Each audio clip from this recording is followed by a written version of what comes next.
దేవునామ స్తోత్రాలు. చేరి వచ్చిన మీకందరికీ కూడా ప్రత్యేకమైనటువంటి వందన వచనాన్ని తెలియచేయుచున్నాను. పరిశుద్ధాత్మ దేవుని యొక్క సన్నిధి, సమాధానం, సహాయం మనకి తోడుగా నాయకుడిగా ఉండి నడిపించి సహాయం చేయాలని మీరందరూ కూడా ప్రార్థనాత్మతో ఉండమని ప్రభు పేరట మీకు మనవి చేయుచున్నాను. ఈరోజు 28వ రోజు ఉపవాస ప్రార్థన. 28వ రోజు ఉపవాస ప్రార్థన కూడికలో మరి ఉదయకాల సమయంలో 58వ కూడిక మొదటి సంఘంలో జరిగినది. ఇది 59వ కూడిక. మరి మొదటి రోజు నుంచి 28వ రోజు వరకు కూడా దేవుడు తన కృపాక్షేమాలతో మనల్ని కాపాడుతూ వస్తున్నటువంటి ఆ దేవునికి లెక్కలేనన్ని కృతజ్ఞత స్తుతి స్తోత్రాలు తెలియచేయుచున్నాను. ఈ 28వ రోజు ఉపవాస ప్రార్థన మరి 59వ కూడికను కూడా దేవుని చేతులకు సమర్పణ చేస్తూ ఆ దేవునికి లెక్కలేని కృతజ్ఞత స్తుతి స్తోత్రాలు తెలియచేస్తూ మరి ఈ రోజుతో వివాహం కాని వారి కొరకు మరి వివాహం జరగాలని, మంచి వివాహ సంబంధాలు కుదరాలని మనం గత శనివారం నుంచి ఈ యొక్క శుక్రవారం వరకు ప్రార్థన చేస్తూ ఉన్నాం. మరి రేపు శనివారం నుంచి వచ్చే శుక్రవారం వరకు కూడా అప్పు సమస్యలతో బాధపడుతున్న వారి కొరకు మనం ప్రార్థన చేయబోతున్నాం. కాబట్టి చివరిలో నేను వివాహం కాని వారి కొరకు ప్రార్థన చేసి ముగించుకుందాం. మరి ప్రార్థనతో యొక్క ఆరాధనను మనం ఆరంభించుకుందాం. మీరు ఎక్కడికి ఉన్నప్పటికీ, మీరు ఎక్కడున్నప్పటికీ, దూరాన ఉన్నా సమీపాన ఉన్నా, మరి ఎక్కడున్నప్పటికీ, మీరు ప్రయాణంలో ఉన్నా, మీరు ఎఫ్బి లైవ్ ప్రోగ్రాం చూస్తున్నట్లయితే, వీక్షిస్తున్నట్లయితే, మరి ఈ ప్రోగ్రాం ద్వారా అనేక మంది మేలుకరంగాను దీవెనకరంగా మార్చబడుతున్నదని చెప్పి ఇప్పటికే సాక్ష్యం ఇచ్చుచున్నారు. మరి దేవుడు ఈ యొక్క లైవ్ ప్రోగ్రాన్ని దేవుడు ఇంకా ముందుకి నడిపించాలని మీరందరూ కూడా ప్రార్థన చేయమని ప్రభు పేరిట మీకు మనవి చేయుచున్నాను. మీరు తలలు వంచి కళ్ళు మూసుకున్నట్లయితే మనము ఈ యొక్క 59వ కూడికను మనం ఆరంభించుకుందాం. దయామేడమైన మా తండ్రి, పూజనీయుడైన మా దేవ, ఈ సమయంలో ప్రభా నీ పాద సన్నిధికి చేరి మేము ప్రార్థిస్తున్నామయ్యా. మా ప్రార్థన విజ్ఞాపన ధ్వని ప్రభా మీరు ఆలకించి నాయన ఈ ఉదయకాల సమయంలో మొదటి సంఘంలో జరిగినటువంటి 58వ కూడికను ఘనంగా జయకరంగా మీరు జరిగించారు ప్రభా. అందుని బట్టి నీకు లెక్కలేనన్ని కృతజ్ఞత స్తుతి స్తోత్రాలు తెలియజేస్తున్నాం. ఈ 59వ కూడికను కూడా నీ చేతులు సమర్పణ చేస్తున్నాను ప్రభా. మీరే తన యొక్క నాయన ప్రభా ఆరాధనలోనికి తండ్రి మీరు దిగివచ్చి తండ్రి కొద్దిసేపు నాయన నీ యొక్క నాయన ప్రభా లేఖనాల్లో నుంచి నాయన పరిశుద్ధమైనటువంటి నాయన మీ యొక్క దేవోక్తులను నేర్చుకోవాలని మేము ఆశపడుతుండగా కొద్దిసేపు నాయన మీరు మాతో కూడా ఉండి నడిపించి మహిమ ఘనత ప్రభావాలు పొందుపరచుకోమని యేసయ్య దివ్య నామమున నడుచున్నాం తండ్రి, ఆమేన్. యోహాను రాసినటువంటి శుభవార్త 12వ అధ్యాయము 19వ వచనాన్ని చదువుకుందాం. యోహాను రాసినటువంటి శుభవార్త 12వ అధ్యాయము 19వ వచనాన్ని మనం చదువుకుందాం. కావున పరిసయ్యులు ఒకరితో ఒకరు మన ప్రయత్నము ఎట్లు నిష్ప్రయోజనమైపోయినవో చూడుడి. ఇదిగో లోకము ఆయన వెంట పోయినదని చెప్పుకొనిరి. దయామేడమైన మా తండ్రి, ఈ వాక్య భాగాన్ని నీ చేతులకు సమర్పిస్తున్నాం. ఈ వాక్య భాగం ద్వారా కొద్దిసేపునైనా మీరు మాతో కూడా ఉండి మాట్లాడి మహిమ పొందమని యేసు నామమున నడుచున్నాం తండ్రి, ఆమేన్. లోకము ఆయన వెంట వెళ్ళెను. మన ప్రసంగ అంశం ఏంటంటే లోకము ఆయన వెంట వెళ్ళెను. మరొకసారి చెప్తున్నానండి, మన ప్రసంగ అంశం ఏంటంటే లోకము ఆయన వెంట వెళ్ళెను. ఎందుకు ఆయన వెంట వెళ్ళింది లోకము అనేది 3 విషయాలు నేను మీతో ఈ రాత్రికాల సమయంలో పంచుకోవాలని దేవుని యొక్క వాక్యములో నుంచి దేవుని యొక్క వాక్యములో నుంచి పంచుకోవాలని ఆశపడుతున్నాను. మరి రాత్రికాల సమయంలో పరిశుద్ధాత్మ దేవుడు మనతో కూడా ఉండి కొద్దిసేపు మాట్లాడి సహాయం చేయాలని, మీరందరూ కూడా ప్రార్థన ఆత్మతో ఉండమని ప్రభు పేరట మీకు మనవి చేయుచున్నాను. ఎక్కడైతే 2-3 కూడి నా నామమున ప్రార్థన చేస్తారో వారి మధ్య నేను ఉంటానని చెప్పినటువంటి ఆ మహాదేవుని కృపను బట్టి మరొకసారి దేవునికి స్తుతులు చెల్లిస్తున్నాను. మరి యోహాన్ రాసినటువంటి శుభవార్త, అలాగనే యోహాన్ రాసినటువంటి మొదటి పత్రిక, 2వ పత్రిక, 3వ పత్రిక, అలాగనే యోహాను రాసినటువంటి ప్రకటన గ్రంథం, ఈ 5 పుస్తకాలను క్రొత్త నిబంధనలో యేసు ప్రభున రొమ్మున ఆనుకున్నటువంటి యేసు ప్రభు వారికి ప్రియ శిష్యుడైనటువంటి యోహాను రాసినట్టుగా మనకి ఈ వాక్యం సెలవిస్తున్నది. మరి యేసు రొమ్మున ఆనుకున్నటువంటి శిష్యుడు, అలాగే యేసు ప్రేమించినటువంటి శిష్యుడు, అలాగే 12 మంది శిష్యులలో ఒకడే యోహాను.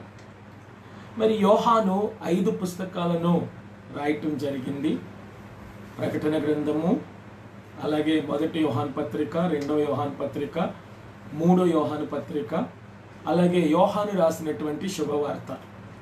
మరి 5 పుస్తకాలను భక్తుడైనటువంటి యోహాను రాసినట్టుగా మనకి వాక్యం సెలవిస్తున్నది. మరి లోకము ఆయన వెంట వెళ్ళెను. ఎందుకు అనేది 3 విషయాలు నేను మీతో చెప్తాను. మరి యోహాను సువార్త 12వ అధ్యాయములో, యోహాను సువార్త 21 అధ్యాయానికి 21 అధ్యాయానికి 21 వ్యత్యాసాలు ఉన్నాయి. కానీ 12వ అధ్యాయంలో మనం చూస్తే 3 సార్లు లాజరును గురించి ఏం చేయబడిందంటే రాయబడి ఉన్నది. మొదటి వచనము, అలాగే 9వ వచనము, అలాగే 17వ వచనము. మీరు ఈ 3 వచనాలను మీరు చూస్తే 11వ అధ్యాయములో యేసు ప్రభు వారు తన మాటతో లాజరు బయటికి రా అని చెప్పి, ఎప్పుడైతే ప్రేతల వస్త్రములతో చుట్టబడి 4 రోజులు అయిపోయింది సమాధిలో పెట్టి, ఆ సమాధి యొక్క రాయి తెరిచి, ఎవరైతే మూసారో ఆ మూసిన వారు సమాధి యొక్క రాయి తెరిచిన తర్వాత ప్రభు ఒక చిన్న ప్రార్థన చేసి, తండ్రి, నా మనవి వినినందుకు నీకు కృతజ్ఞతాస్తుతులు చెల్లించుచున్నానని చెప్పి, వీరందరూ కూడా నీ యొక్క మహిమను, వీరందరూ కూడా నీ మహిమను చూచినట్లుగా, వీరందరూ కూడా నువ్వు నా మనవి విన్నావని చెప్పి గ్రహించున్నట్లుగా, వీరందరూ కూడా ఈ యొక్క ఆశ్చర్య కార్యము చూడాలి అని చెప్పి ప్రభు అక్కడ తండ్రిని వేడుకొని విశ్వాసముతో ఒక మాట పలికి ఉన్నాడు. లాజరు బయటికి రా అని ఎప్పుడైతే ప్రభు ఆ మాట పలికాడో, అయ్యా 4 దినములైపోయింది, కంపు కొడతాడయ్యా, వాసన వస్తాడయ్యా అని చెప్పినప్పటికీ కూడా ప్రభు ఆ సమాధి దగ్గర నిలబడి లాజరు బయటికి రా అని చెప్పి ఎప్పుడైతే పిలిచాడో, మాట మాత్రము చేత యేసు ప్రభు వారు ఎప్పుడైతే మాట మాత్రం పలికాడో, వెంటనే లాజరు సమాధిలో నుంచి మాటతోటే ప్రభు వారికి ఆ మాటలో లాజరు బ్రతికి, ప్రేతల వస్త్రంతో చుట్టబడినటువంటి లాజరు నడుచుకుంటూ ప్రభు దగ్గరికి వచ్చాడట. ఎవరైతే కట్టారో ఆ కట్టిన వాళ్ళే ఆ వస్త్రాలను ఏం చేశారంటే ఊడ తీశారు. మరి ఆ లాజరు 11వ అధ్యాయములో మాటతోటి బ్రతికించినటువంటి ఆ లాజరు 12వ అధ్యాయంలోకి వచ్చేసరికి యేసు ప్రభు మృతులలో నుండి లేపిన లాజరు ఇంటికి, బేతనయాలో ఉన్నటువంటి లాజరు ఇంటికి పస్కా పండుగకు 6 రోజులు ముందుగా ఏం చేశాడంట? వారింటికి వెళ్ళాడంట. అది మొదటి వచనములో ఉంది. కొన్ని రోజులు ముందుగా వెళ్ళిపోయాడట తాను మృతులలో నుండి లేపినటువంటి లాజరు ఇంటికి. తర్వాత మళ్ళీ కొంత సందర్భం అక్కడ జరిగింది. 9వ వచనములోకి వచ్చేసరికి తాను మృతులలో నుండి లేపినటువంటి లాజరును చూడాలని అనేక మంది యూదులు, యెరూషలేములో ఉన్నటువంటి జనులందరూ, ప్రజలందరూ యేసు ప్రభువుని మాత్రమే కాకుండా మృతులలో నుండి లేపినటువంటి లాజరును కూడా చూడటానికి అనేక మంది ఏం చేశారంట? ఆయన యొద్దకు వచ్చారట. అప్పుడు యూదులే గాని, ప్రధాన యాజకులే గాని యేసు ప్రభుతో పాటు లాజరును కూడా చంపటానికి ఏం చేశారంటే ఆలోచన చేసిరి అని ఈ 12వ అధ్యాయంలో మనకు రాయబడి ఉంది. కారణం ఏంటండి? మీరు 17వ వచనంలోనికి వచ్చినట్లయితే, 3వసారి మృతులలో నుండి లేపినటువంటి లాజరును, యేసు ప్రభు లాజరును మృతులలో నుండి లేపాడు కాబట్టి, ఆ లేపినటువంటి లాజరును ఎప్పుడైతే ప్రభు లేపాడో సమాధిలో నుంచి, ఆ సాక్ష్యం ఇచ్చినటువంటి వారు కూడా అక్కడ లాజరుతో పాటు ఉన్నారట.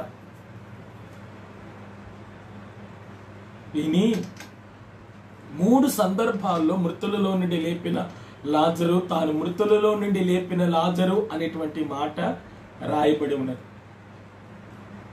మరి లూకా సువార్త 7వ అధ్యాయం మీరు చదివితే అక్కడ శతాధిపతికి ప్రియమైనటువంటి దాసుడు సావసిద్ధముగా ఉంటే, మాట మాత్రం సెలవివయ్యా, ఆ దాసుడు ఏమవుతాడంటే బాగుపడతాడు అని చెప్పాడు. మరి మాట మాత్రం సెలవి అయ్యా, నా దాసుడు బాగుపడతాడంటే, మరి యేసు ప్రభు యొక్క మాటలో ఎంత గొప్పతనం ఉంది అనేది మనము కింద నేర్చుకోబోతున్నాం. యేసు ప్రభు మృతులలో నుండి లాజరును లేపాడని విని కొంతమంది యేసు ప్రభు యొక్క సూచిక కార్యాలు చూడటానికి వచ్చారంట. కొంతమంది ఆయనను గూర్చి అనేక విషయాలు తెలుసుకోవటానికి వచ్చారంట. కొంతమంది విని వచ్చారంట.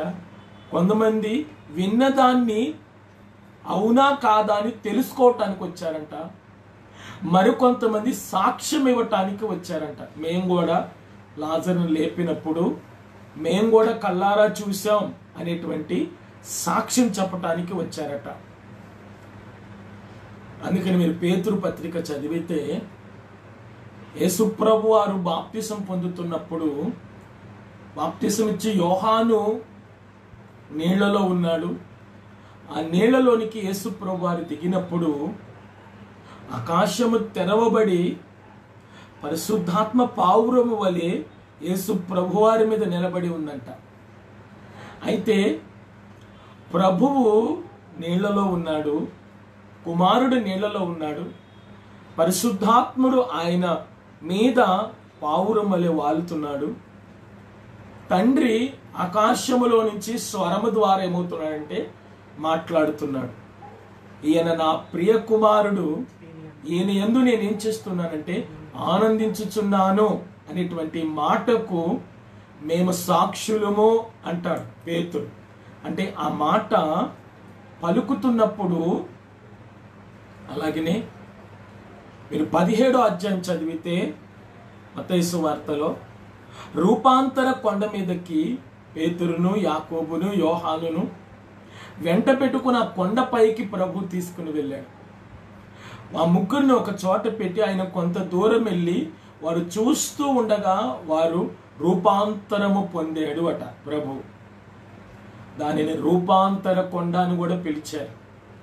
మరి ఆ రూపాంతర కొండ మీద ప్రభు రూపాంతరము చెందినప్పుడు ఇదిగో ప్రభు తండ్రితో మాట్లాడటం, అలాగనే ఏలియా మోషేయు ప్రభుతో కూడా ఉండి మాట్లాడటం, వీళ్ళు కల్లారా చూసి ఆ చూసిన వాటికి మేమెవరమంటే సాక్షులము అంటాడు. మీరు అపోస్తుల కార్యముల గ్రంథంలో కూడా మీరు చదివితే, మీరు ఆయనను చంపటాన్ని, ఆయనను మీరు అప్పగించి సిలువ వేసి, ఆయనను మీరు అప్పగించి సిలువ వేసి మరణమునకు అప్పగించారు. కానీ తండ్రి తన కుమారుడైనటువంటి క్రీస్తును మృతులలో నుండి లేపాను, ఆ లేపాడు అనటానికి మేమెవరమంటే సాక్షులము అంటున్నారు. మరి ఇక్కడ మరణమైనటువంటి వారిని ముగ్గురిని పరిశుద్ధ గ్రంథంలో ప్రభు లేపాడు. విధవరాలి కుమారుడు నాయని పట్టణంలో విధవరాలి కుమారుడైనటువంటి పాడెను మీద మోసుకొని వెళుతుండగా ఆ తల్లి యొక్క బాధను చూచి ఆ పాడెను ముట్టగా మోయిచున్న వారు ఏమయ్యారంటే నిలిచిరి అని వాక్యం. రెండవదిగా మనం చూస్తే, యేసు ప్రేమించిన శిష్యుడైనటువంటి లాజరు చనిపోయినటువంటి ప్రేతల వస్త్రముతో చుట్టబడినటువంటి లాజరును తన మాటతో బయటికి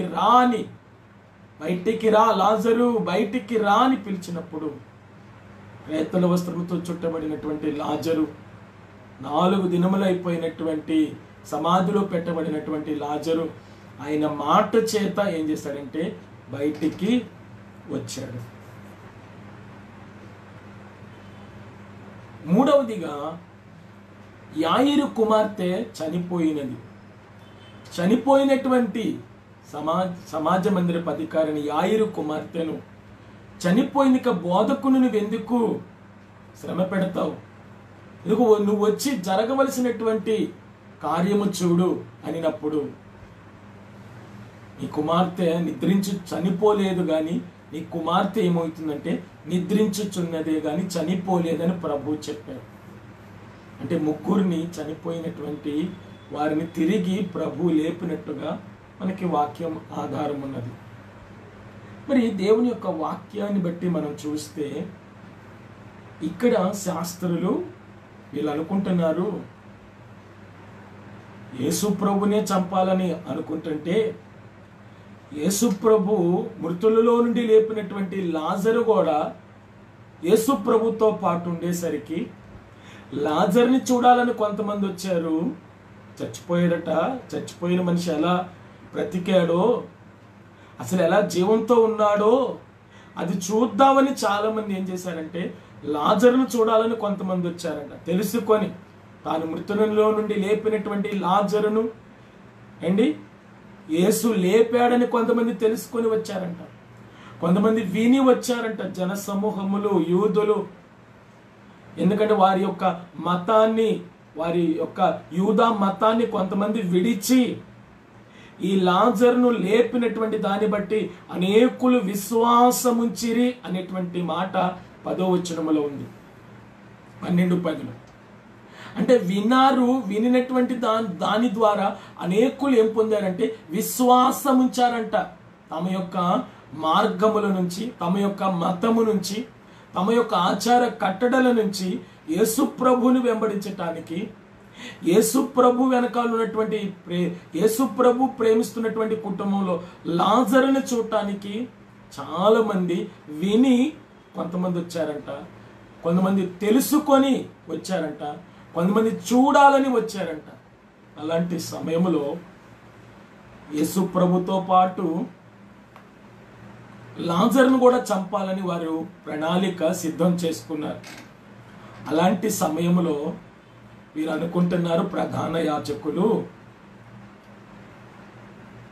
మన ప్రయత్నములు ఎట్లు నిష్ప్రయోజనమైపోయినవి.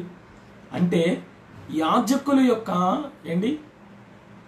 పరిసయ్యుల యొక్క, యాజకుల యొక్క యేసు ప్రభు వారికి వ్యతిరేకంగా ఉన్నటువంటి సమూహం యొక్క ప్రయత్నములు ఏమైనవంటే నిష్ప్రయోజనమైపోయినాయి అంట.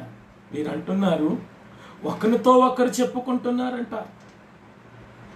ఒకరితో ఒకరు చెప్పుకొని ఇప్పుడు ఎవరు మన మాట వినేటట్టు లేరురా, ఎట్లా మన ప్రయత్నములు నిష్ప్రయోజనమైపోయినాయి అనుకొని ఒకరితో ఒకరు అనుకుంటున్నారట.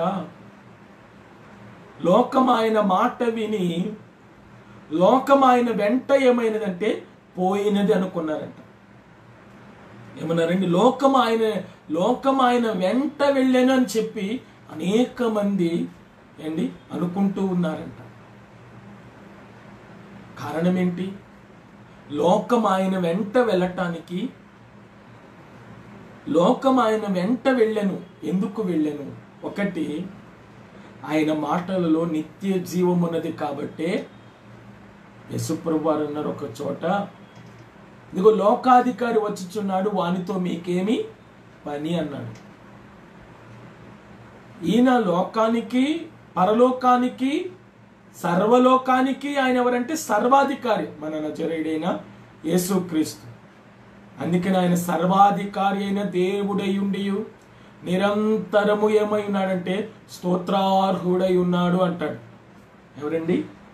రోమాపత్రికలు ఏమంటాడండి? ఆయన సర్వాధికారి అయిన దేవుడై ఉండి నిరంతరము ఏమై ఉన్నాడంటే స్తోత్రార్హుడై ఉన్నాడు అంటాడు. అంటే ఆయనకి అనేకమైనటువంటి నామకరణాలు ఉన్నాయి, పేర్లు ఉన్నాయి. ఆ పేరులలో ఒక పేరే సర్వాధికారి.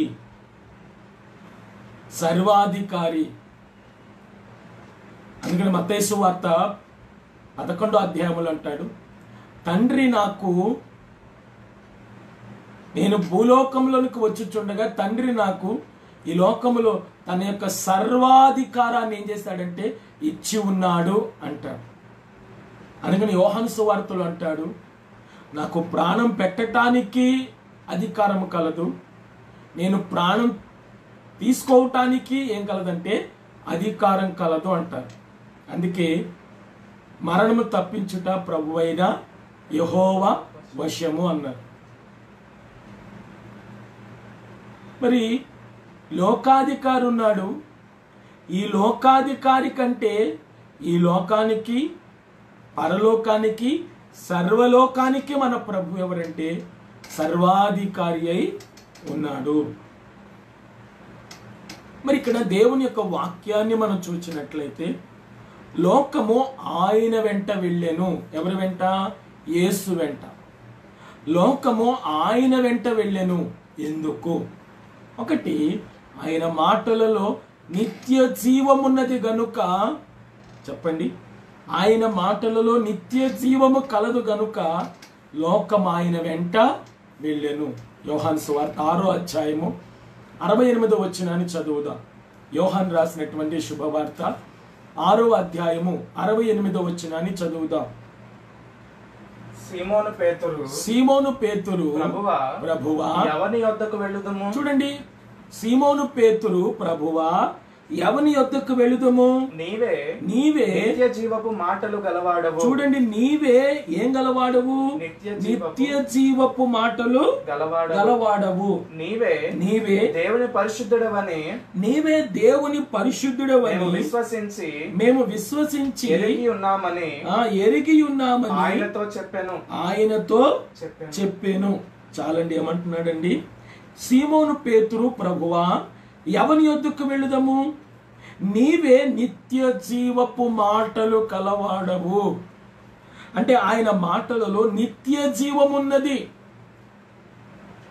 అందుకని యోహాను సువార్త 11:25లో ఉన్నాడు, పునరుద్ధానమును జీవమును నేనే, నా యందు విశ్వాసముంచువాడు చనిపోయినను బ్రతుకును, బ్రతికి నా యందు విశ్వాసముంచువాడు ఇకెన్నటికీ ఏమవుడంటే చనిపోడు అని. మరి 6వ అధ్యాయము 60వ వచనాన్ని చదివితే ఆయన శిష్యులలో అనేకులు ఈ మాట విని ఇది కఠినమైన మాట, ఇది ఎవడు వినగలడని చెప్పుకొనిరి. యేసు తన శిష్యులు దీనిని గూర్చి సణుగుకొనుచున్నారని తనకు తానే ఎరిగి వారితో ఇట్లనెను, దీని వలన మీరు అభ్యంతరపరుచున్నారా? అలాగైతే మనుష్య కుమారుడు మునుపున్న చోటునకు ఎక్కుట మీరు చూచిన యెడల ఏమందురు? ఆత్మయే జీవింప చేయుచున్నది, శరీరము కేవలము ఏమైనదంటే నిష్ప్రయోజనము. నేను మీతో చెప్పి ఉన్న మాటలు ఆత్మయు జీవమునై ఉన్నవి. అంటే ప్రభు వారితో చెప్పినటువంటి మాటలు ఏమై ఉన్నవి? ఆత్మయు జీవమునై ఉన్నవి అంటాడు. అంటే ఇక్కడ దేవుని యొక్క మాటలు చాలామంది 6వ అధ్యాయంలో యేసు ప్రభు యొక్క మాటలు వినటానికి వచ్చారంట.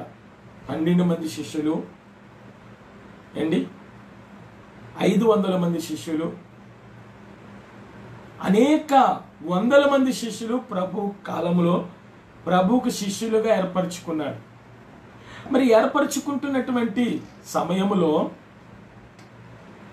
యేసు ప్రభు తన శరీరమును గురించి, తన రక్తమును గురించి మాట్లాడుతున్నాడు. ఇదిగో మీ పితరులు అరణ్యములో మన్నాను తిని కూడా ఏమయ్యారంటే చనిపోయిరి, కానీ నా శరీరమును తిని నా రక్తమును త్రాగువాడు నిత్య జీవము గలవాడు అని చెప్పాడు. చెప్పి ఇలాగా మాట్లాడుతూ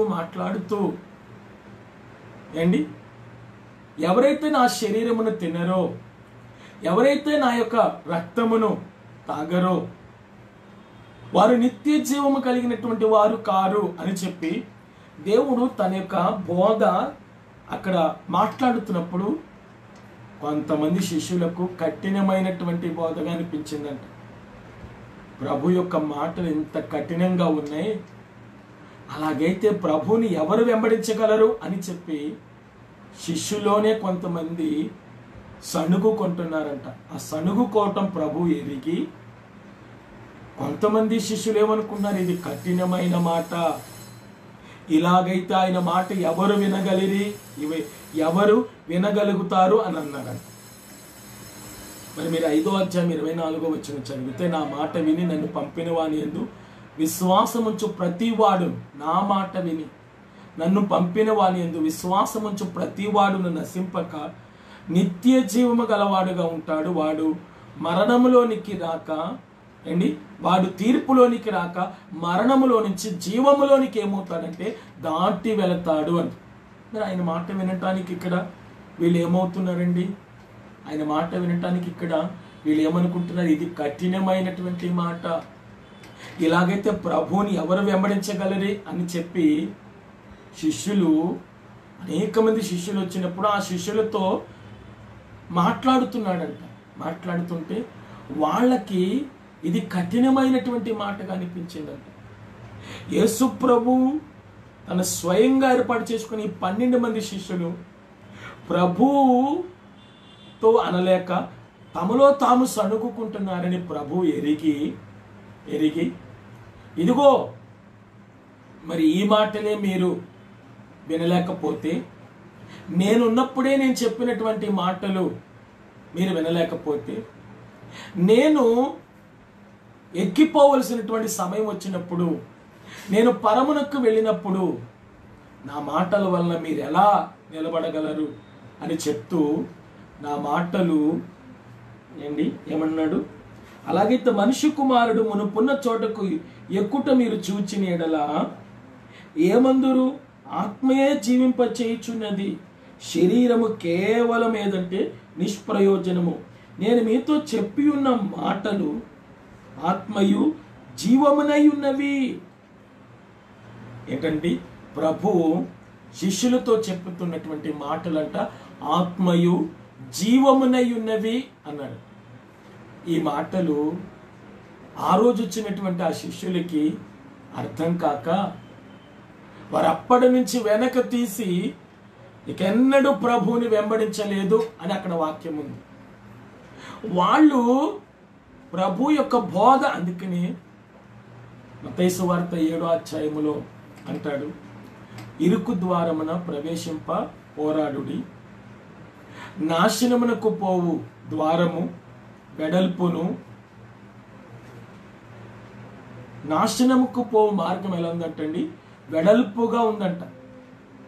కానీ ఆయన మార్గము ముందు వెళుతున్నప్పుడు ఎలా ఉందంటే ఇరుకుగా ఉంటుంది, వెళ్ళే కొద్దికి విశాలపరచబడుతుంది. అందుకని ధనవంతుడు దేవుని రాజ్యములో ప్రవేశించుట కంటే వంటి సూది బెజ్జములో ప్రవేశించుట, సూది బెజ్జములో వంటి ప్రవేశించుట సులభము అని చెప్పాడు. అది కారణం ఏంటి? ఆయన మాటలు ఎప్పుడూ కూడా మనకు అర్థం కావండి. చాలా మందికి ఆయన మాటలు అర్థం కావు. చాలా మంది భక్తి ఇదే కదా అనుకుంటున్నారు. తెల్లారి లెగవటమే ఎంతమంది ప్రార్థన చేస్తున్నారండి ఆయనకి? తెల్లారి లెగవటమే ఎంతమంది బైబిల్ చదువుతున్నారండి? తెల్లారి లెగవటమే ఎంతమంది దేవుని మహిమ పరుస్తున్నారండి మనస్ఫూర్తిగా? ప్రభువా, గత రాత్రి అంతా నన్ను మీరు కాచి కాపాడి మరొక దినముని మీరు నాకు ఇచ్చారు ప్రభువా, ఈ మరుదినములో ప్రభువా నేను నిన్ను గణపరుస్తున్నాను అని చెప్పి ఎంతమంది ఆయనను స్తుతించగలుగుతున్నారు? ఆయన మాటలు ఆత్మయు జీవమునై ఉన్నవి. ఎందుకంటే శరీరము కేవలం ఏదంటే నిష్ప్రయోజనము, ఆత్మ ఏంటి జీవింప చేయుచున్నది, ఆత్మ జీవింప చేయుచున్నది, ఆత్మ జీవింప చేయుచున్నది.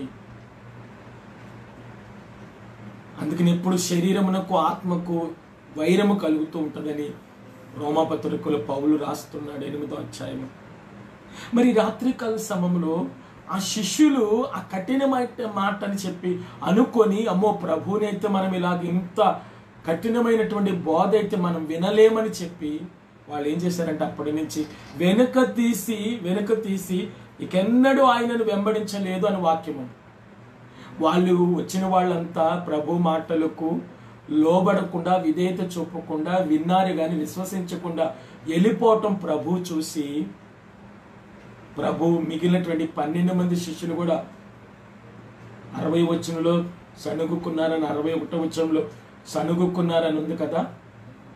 67వ వచనంలోకి వచ్చేసరికి ప్రభు వారితో అంటున్నాడు, ఇదిగో మీరు వెళ్ళిపోండి. వాళ్ళు వెళ్ళిపోయారు కదా, మీరు కూడా వెళ్ళాలనుకుంటే, ఎందుకంటే నా మాటలు కఠినమైన మాటలు, నా మాటలు కడుపులో తిప్పేసినట్టుంటాయి. దేవుని మాటలు కడుపులో తిప్పేసినట్టుంటాయి. నా మాటలు కడుపులో తిప్పేసినట్టుంటాయి. మరి అంత కఠినమైనటువంటి బోధ. మరి వాళ్ళు వెళ్ళిపోయారు నేను చెప్తుండగా మీరు కూడా వెళ్ళిపోవాలనుకుంటే వెళ్ళిపోండి అంటే, సీమోను పేతురు అంటున్నాడు, ప్రభువా నిన్ను విడిచి మేము ఎక్కడికి వెళ్ళిపోతాం? నీవెవరు అంటే నిత్య జీవపు మాటలు గలవాడవు. ఏమంటున్నాడండి 68వ వచనములో, నీ సీమోను పేతురు, ప్రభువా ఎవని యొద్దకు వెళ్తాము? నీవే నిత్య జీవపు మాటలు గలవాడవు, నీవే దేవుని పరిశుద్ధుడు అని మేము విశ్వసించి ఎరిగి ఉన్నామని ఆయనతో చెప్పెను. ప్రభువా నీవెవరు అంటే నిత్య జీవపు మాటలు కలిగినటువంటి వాడవు. అంటే ఆయన మాటలు ఏముందండి? నిత్య జీవం ఉన్నది. లోకం ఆయన వెంట వెళ్ళింది. ఎందుకు పరిసయ్యులు మన ప్రయత్నములు ఏమైందంటే నిష్ప్రయోజనం అయిపోయినీరా? ఎందుకంటే లోకం ఆయన వెంట వెళ్ళిపోయిందని చెప్పుకుంటున్నారంట. లోకం ఆయన వెంట వెళ్ళిపోయింది. ఎందుకు వెళ్ళిపోయిందంటే, ఒకటి ఆయన మాటలలో ఏమున్నదంటే నిత్య జీవం ఉన్నది కాబట్టి అనేక లోకములో ఉన్న అనేక మంది ఆయన వెంట ఏం చేశారంటే వెళ్ళిపోయారు. ఆయన వెంట వెళ్ళిపోయారు. యేసు ప్రభు జీవిస్తున్నటువంటి కాలంలో అనేక మంది ఆయన ఎక్కడుంటే అక్కడ జనసమూహం గుంపులుగా ఉండేవి. కారణం ఏంటంటే, కొంతమంది ఆహారం కోసం, ప్రభు ఎక్కడుంటే అక్కడ ఆహారంగా సమృద్ధిగా ఉంటుందని ఆహారం కోసం ప్రభువుని వెంబడించిన వాళ్ళు ఉన్నారు. కొంతమంది స్వస్థత కోసం వెంబడించిన వాళ్ళు ఉన్నారు. కొంతమంది సహాయం కోసం వెంబడించిన వాళ్ళు ఉన్నారు. కొంతమంది విశ్వాసంతో వెంబడించిన వాళ్ళు ఉన్నారు. కొంతమంది ఆయన మాటలు వినాలన్నటువంటి ఆశతో ఏం చేశారంటే వెంబడించినటువంటి వాళ్ళు ఉన్నారు. కాబట్టి ప్రభు ఎక్కడుంటే అక్కడ జనసమూహములు చూసి వీరు కాపరి లేని గొర్రెల వలె చెదరి ఉండటం ప్రభు చూసి వారి మీద కనికర పడినట్టుగా అక్కడ మనకి మార్కు సువార్తలో వాక్యం సెలవిస్తుంది. మనకి ప్రతిదీ వాక్యమే ఆధారం అండి. మరి తిమోతికి రాసినటువంటి 2వ పత్రిక 2వ అధ్యాయం 15వ వచనాన్ని మీరు చదివితే తిమోతితో పౌలు చెప్తున్నాడు, తిమోతి దేవుని వాక్యమును దేవుని ఎదుట యోగ్యునిగా ఉండు, దేవుని ఎదుట సిగ్గుపడనక్కరలేని మంచి పనివానిగా ఉండు. 3వది దేవుని యొక్క వాక్యమును సరిగా విభజించి ఉపదేశించువానిగా నిన్ను నీవే దేవునికి ఏం చేయంటే కనుపరుచుకో.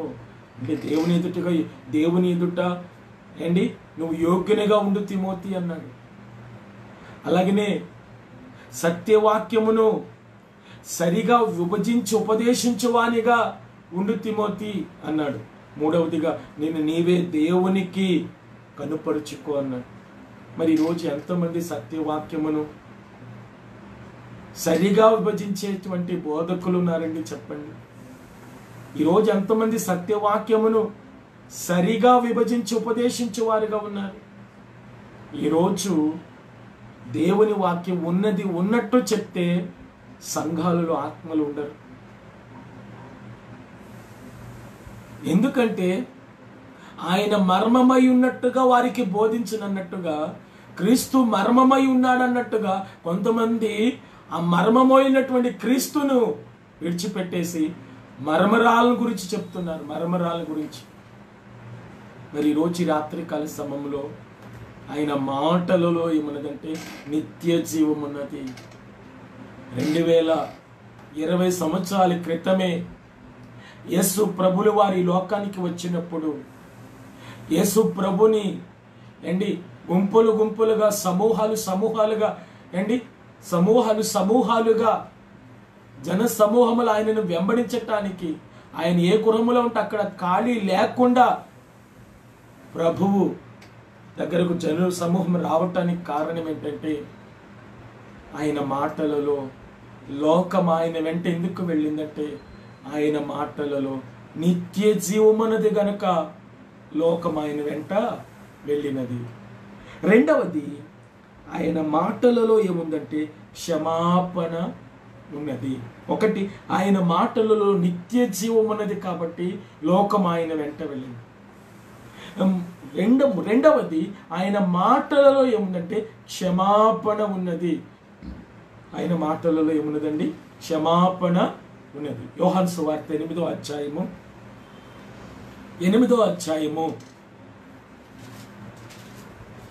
7 నుంచి 11 వరకు ఉన్న వచనాలు చదువుదాం.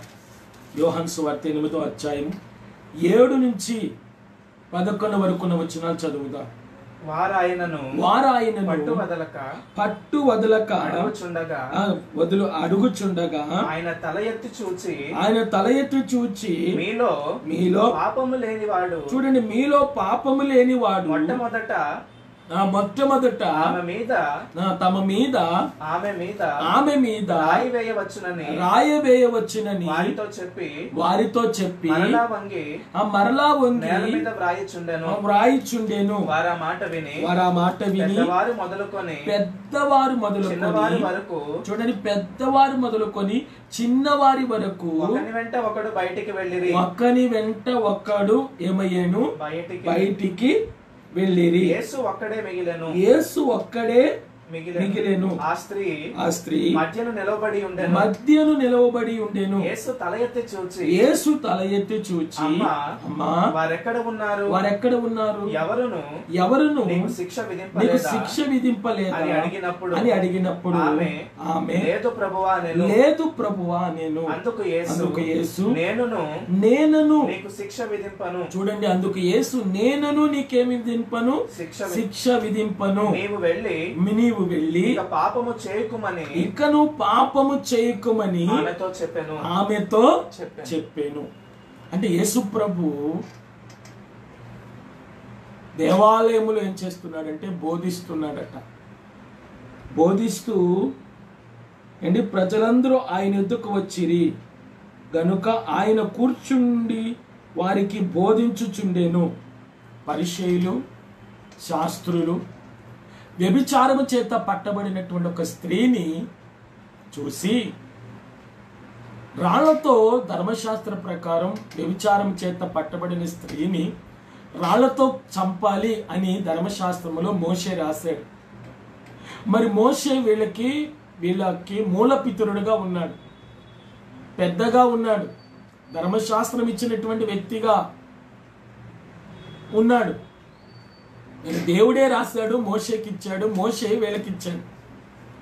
మరి అప్పటి నుంచి యేసు ప్రభు జీవిస్తున్నటువంటి కాలములో ధర్మశాస్త్ర యుగం ఉంది. ఎప్పుడైనా 7 యుగాల గురించి చెప్తాను. యేసు ప్రభు జీవిస్తున్నటువంటి కాలములో ధర్మశాస్త్ర యుగం ఉండింది. అందువలన ధర్మశాస్త్ర ప్రకారం వ్యభిచారం చేత పట్టబడినటువంటి స్త్రీని కొంతమంది చూసి, శాస్త్రులు, పరిసయ్యులు చూసి కొంతమంది రాళ్ళు పట్టుకుని చంపటానికి వెళ్ళారు. ఆమె పరిగెత్తుకొని యేసు ప్రభు వెనకాలకి వెళ్ళి నుంచుందంట. నుంచుంటే వీళ్ళు అనుకుంటున్నారు, ఆయన మనం ఏదో ఒక రకంగా మనం ఈ దేశం బహిష్కరణ చేయాలని అనుకుంటున్నాం కదా, ఈయన దేవుని కుమారుడని చెప్పుకుంటున్నాడు కదా, మరి ఇప్పుడు దేవుని కుమారుడైతే, ఇప్పుడు ఈయన దేవుని దగ్గర నుంచి వచ్చినటువంటి పరిశుద్ధుడైతే, మరి ఇప్పుడు ధర్మశాస్త్రం తెలిసి ఉండాలి కదా దేవుని కుమారుడైతే. మరి ఇప్పుడు ధర్మశాస్త్ర గ్రంథ ప్రకారం వ్యభిచారం చేత పట్టబడినటువంటి స్త్రీకి ఏ యొక్క ధర్మశాస్త్రములో ఉన్నటువంటి, మనం నమ్మిన ధర్మశాస్త్రములో ఉన్నటువంటిది దేవుడు మన మోషేకి ఇచ్చాడు కదా, మరి దేవుని కుమారుడైతే ధర్మశాస్త్రములో ఉన్నటువంటి మాటను తూచా తప్పకుండా పాటించాలి కదా. అయితే మరి ఒక్క దెబ్బకు 2 పిట్టలు, ఒక పక్కన యేసు ప్రభుని ఊరి బహిష్కరణ చేయొచ్చు, రెండో పక్కన ఏమైనా రాళ్లతో ఏం చేయొచ్చు అంటే చంపేయచ్చు. మరి ఏం తీర్పు తీరుస్తాడని చెప్పి ప్రభు దగ్గరికి వెళ్ళి, అయ్యా మరి నువ్వు దేవుని కుమారుడని అంటున్నావు కదా, మరి వ్యభిచారం చేత పట్టబడినటువంటి స్త్రీని మేము చూసాం, మా ధర్మశాస్త్రములు మా మోషే మా పితరుడు రాశాడు, వ్యభిచారం చేత మీరు పట్టబడినటువంటి స్త్రీని, వ్యభిచారం చేస్తున్న ఒక స్త్రీని మీరు చూస్తే ఆ వ్యక్తిని సమాజంలో చేరని ఒక రాళ్లతో చావగొట్టాలని మాకు ధర్మశాస్త్రం చెప్తుంది. మరి ఇప్పుడు పైనుంచి వచ్చిన దేవుని కుమారుడు అయితే నువ్వు ఏమని తీర్పు తీరుస్తావయ్యా, మరి మీరు తీర్పు తీర్చండి, మరి మీ స్త్రీ చేసింది న్యాయమా కాదా అని చెప్పి అడుగుతున్నటువంటి సమయంలో ఆయన ఏ మాట చెప్తూ లేదంట, మౌనంగా ఉన్నాడంట. మౌనంగా ఉండి నేల మీద వంగి ఏదో రాస్తున్నాడంట. నేల మీద వంగి ఏదో రాస్తున్నాడంట. రాస్తుంటే వీరు పట్టు వదలక ఆయన అడుగుతున్నారు, ఇదేంటి మేము ఇంత శాస్త్రులు, పరిసయ్యులు అక్కడ ఉన్నారు, అలాగనే పెద్దవారు మొదలుకొని చిన్నవారి వరకు రాళ్ళు పట్టుకొని వచ్చారు, పట్టు వదలకు అడుగుతున్నారంట. మేము ఇంత గొంతు చించుకొని మేము అరుస్తుంటే, ఒకటి నువ్వు మాట్లాడట్లేదు, రెండవది మా మాటలు పెడచెవిని పెట్టినట్టుగా మాకు కోపం పుట్టిస్తున్నావు, నువ్వు క్రింద వంగి నేల ఎదులో రాస్తున్నావు అని చెప్తే ఆయన మరలా అంతా చెప్పినా వీళ్ళు నోర్చించుకుంటూనే ఏం చెప్పట్లేదంట. ప్రభు నేల మీద వంగి వేలుతో ఏదో రాస్తుంటే ఏం రాస్తున్నాడని చెప్పి వచ్చి అక్కడ చూశారంట. వారా మాట విని, ఏ మాట, మీలో పాపము లేనటువంటి వాడు, ఇదిగో మీరు పాపము చేత పట్టబడినటువంటి, వ్యభిచారం చేత పట్టబడినటువంటి స్త్రీని తీసుకొచ్చారు కదా, మరి ధర్మశాస్త్రంలో ఇలా ఉందని మీరు చెప్తున్నారు కదా, మరి ఇప్పుడు ధర్మశాస్త్రం ఇచ్చిన వ్యక్తిని నేనే, ఎందుకని ఆయన మొదటివాడు కడపటివాడు, ఆదియు అంతమై ఉన్నవాడు, అల్ఫయు ఒమేగయ్య ఉన్నవాడు. అందుకని మోషేతో ఫరో దగ్గరికి వెళ్ళి, మోషే ఇదిగో ఫరో ద్వారా ఫరో చేతిలో ఉన్న ఇశ్రాయేల్ ప్రజలు నేను రక్షిస్తానంటే, అయ్యా నేను వెళ్ళనయ్యా, నేను వెళ్తే గనక ఇదిగో నీ దేవుడు ఎవడని అంటాడయ్యా అన్నప్పుడు, నేను ఉన్నవాడును అనువాడునని చెప్పు అన్నాడు. అంటే మన దేవుడు ఎవరండి? ఉన్నవాడు అనువాడై ఉన్నాడు. ఇప్పుడు ధర్మశాస్త్రం ఇచ్చిన రాసిన వ్యక్తి ఈయనే అని వారికి తెలియలేదు. ఎందుకంటే దేవుడే మానవుడుగా కుమారుడు అవతారంలో వచ్చినట్టుగా వారికి తెలియదు.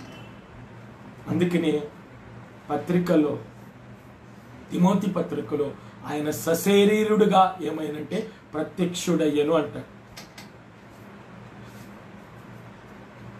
నీతిమంతుడుగా తీర్పు పొందెను అంటాడు. మరి ఇప్పుడు దేవుని యొక్క వాక్యాన్ని మనం లేఖనాల్లో మనం చూస్తే వారు ఆ మాట విని ఏ మాట అంటే ప్రభు ఏ మాట చెప్పాడు? ఇదిగో పాపం చేసిందని మీరు తీసుకొచ్చారు కదా. మరి ధర్మశాస్త్రము ఏమని చెప్తుంది? కంటికి కన్ను పంటికి పళ్ళు అని చెప్తుంది. మరి కంటికి కన్ను పంటికి పళ్ళు అని చెప్తున్నప్పుడు మరి ధర్మశాస్త్రములు వ్యభిచారం చేత పట్టబడిన స్త్రీ చంపమని చెప్తుంది. ఓకే, అది మీరు పక్కన పెట్టండి. మొదట మీలో పాపము లేని వాడు ఆమె మీద ఏం చేయండి? రాయి వేయండి అన్నారు. వారా మాట విని అంటే కింద మీరు ఫుట్ నోట్లో ఒకటని రాయబడి ఉంది. ఆ ఫుట్ నోట్లో మీరు చదివితే మనస్సాక్షి ఏం చేయబడ్డారంట? గద్దింపబడిన వారే అని వాక్యం. మనస్సాక్షి చేత గద్దింపబడిన వారే. అరే నిజమే రోయ్, నేను వ్యభిచారం చేత పట్టబడినటువంటి స్త్రీని ఎవడో చూశాడు, నాకు ఈ మాట చెప్పంగానే నేనేం చేశాను? రాయి పట్టుకుని వచ్చాను చంపేద్దామని. అయితే ఇప్పుడు మనస్సాక్షి అట్లా వారిని ఏం చేసిందంటే గద్దించిందంట. వారు ఆ మాట విని అంటే మనస్సాక్షి చేత గద్దింపబడిన వారే, పెద్దవారు మొదలుకొని చిన్నవారి వరకు ఆ రాళ్ళు తీసుకొచ్చి రండి ప్రతి ఒక్కడు రావటం, వంగి చూడటం, వాళ్ళ పాపం అక్కడ రాయబడి ఉందంట. అమ్మో నేను పాపినని చెప్పి నా పక్కడుకు తెలుస్తుందేమో, నేను పాపినని చెప్పి ఎల్లమ్మకు తెలుస్తుందేమో, నేను పాపినని చెప్పి పొల్లమ్మకు తెలుస్తుందేమో, నేను పాపినని చెప్పి సన్నాయమ్మకు తెలుస్తుందేమో, నేను పాపినని చెప్పి సూరమ్మకు తెలుస్తుందేమో, నేను పాపినని చెప్పి పుల్లారావుకు తెలుస్తుందేమో అని చెప్పి అందరూ రాళ్ళు ఏం చేశారంటే గొట్టగా పడేసి పెద్దవారు మొదలుకొని చిన్నవారు వరకు ఆయన మనస్సాక్షి చేత గద్దించబడిన వారే అక్కడ వదిలేసి వెళ్ళిపోయారంట. అందుకని సామెతలు 28:1 అంటాడు, ఎవడునో తరమకుండానే దుష్టుడు ఏమవుతాడంట? పారిపోతాడంట. నీతిమంతుడు సింహము వలె ధైర్యముగా ఉంటాడంట. మరి వీళ్ళు నీతిమంతులైతే, మరి వీరు పరిశుద్ధులైతే, అందుకనే దావీదే ఉన్నాడు 51వ కీర్తన 5వ వచనం, నేను పాపములో పుట్టిన వాడను, పాపములో పెరిగిన వాడను, పాపములోనే నా తల్లి నన్ను ఏం చేసిందంటే గర్భమున ధరించింది. సామెతలు 28:13 ఉంటాడు, తన అతిక్రమములకు పరిహారం నొందినవాడు, తన పాపమునకు ప్రాయశ్చిత్తము నొందినవాడు ధన్యుడు అంటాడు 32వ కీర్తనలు. అలాగనే అతిక్రమములు దాచిపెట్టువాడు వర్ధిల్లడు, వాటిని ఒప్పుకొని విడిచిపెట్టువాడు కనికరమ పొందును అంటాడు 28:13 సామెతలు. మరి ఈ యొక్క రాత్రికాల సమయంలో పెద్దవారు మొదలుకొని చిన్నవారి వరకు ఆ మాట విని, ఏ మాట? దేవుని యొక్క మాట విని మనస్సాక్షి గద్దింపబడినటువంటి వారై, మనస్సాక్షి చేత గద్దింపబడి ఇప్పుడు ఆ రాయి నా మీద పడుద్దేమో, ఆమె మీద పడవలసిన రాయి అమ్మో ఈయన మాటలు మనం ఏం చేయలేమంటే, ఈయన మాటలు మనం వింటే గనక మనం ఇరుక్కుపోతామని చెప్పి అందరూ రాళ్ళు అక్కడ పడేసి ఏం చేశారంట? వెళ్ళిపోయారంట. పెద్దోడు పెద్ద రాయి తెచ్చాడు, చిన్నోడు చిన్న రాయి తెచ్చాడు, మోయగలిగిన రాయి తెచ్చారు. ఆ రాళ్ళన్నీ కుట్టక అక్కడ పడేసి మనస్సాక్షి చేత గద్దింపబడిన వారు ఆ మాట విని ఏ మాట విన్నారు? ప్రభు ఏ మాట చెప్పాడు వారితో? మీలో పాపము లేనివాడు మొదట రాయి ఎవరి మీద వేయండి? ఆమె మీద వేయండి అన్నాడు. మరి రోమపత్రిక 3:10-11 అంటాడు, నీతిమంతుడు లేడు, ఒక్కడును లేడు, అందరూ పాపం చేసి దేవుని దృష్టిలో పనికి మాలిన వారైరి అన్నాడు. రోమా 3:23 అంటాడు, ఏ భేదము లేదు, అందరూ పాపము చేసి దేవుడు అనుగ్రహించినటువంటి మహిమని ఏం చేయలేకపోతున్నారు? పొందుకోలేకపోతున్నారు. ఇప్పుడు రాయులు పట్టుకొచ్చిన వారిలో కూడా ఏముందంటే పాపం ఉంది కాబట్టి అక్కడ పడేసి వెళ్ళిపోయారంట. ఒక్కతే ఉండిపోయింది. అప్పుడు ప్రభు ఆమెను పిలిచి, అమ్మా ఇట్రా అమ్మ అంటే, ఏంటయ్యా ఏంటి ప్రభు అని వచ్చింది. అప్పుడు ప్రభు ఆమెతో అంటున్నాడు, అమ్మ ఎవరు కూడా నీకు శిక్ష విధింపలేదా అంటే, లేదు ప్రభువా. అమ్మ ఎవరు కూడా నీకు శిక్ష విధింపలేదా అంటే, లేదు ప్రభువా. అప్పుడు అంటున్నాడు, నేను కూడా నీకేం చేయనమ్మా, శిక్ష విధింపనమ్మా. ఎంత గొప్పవాడండి మన దేవుడు, ఎంత గొప్పవాడండి మన దేవుడు. ఈరోజు నీ పాపమును ఆయన క్షమించాడండి. 130వ కీర్తన 4వ వచనం మీరు చదివితే, ఆయన యొద్ద క్షమాపణ దొరుకును అని వాక్యం ఉంది. ఆయన యొద్ద ఏమున్నది? క్షమాపణ దొరుకునని వాక్యం ఉంది. మీరు లూకాసు వార్త 7వ అధ్యాయం చివరి వచనం 52వ వచనం చదివితే, అమ్మా విస్తారంగా నువ్వు నన్ను ప్రేమించావు కాబట్టి నీ విస్తారమైనటువంటి పాపములు ఏం చేయబడినవంటే క్షమించబడినవమ్మా, ఇక సమాధానం గలదానమే వెళ్ళు అన్నాడు. కారణం ఏంటండి?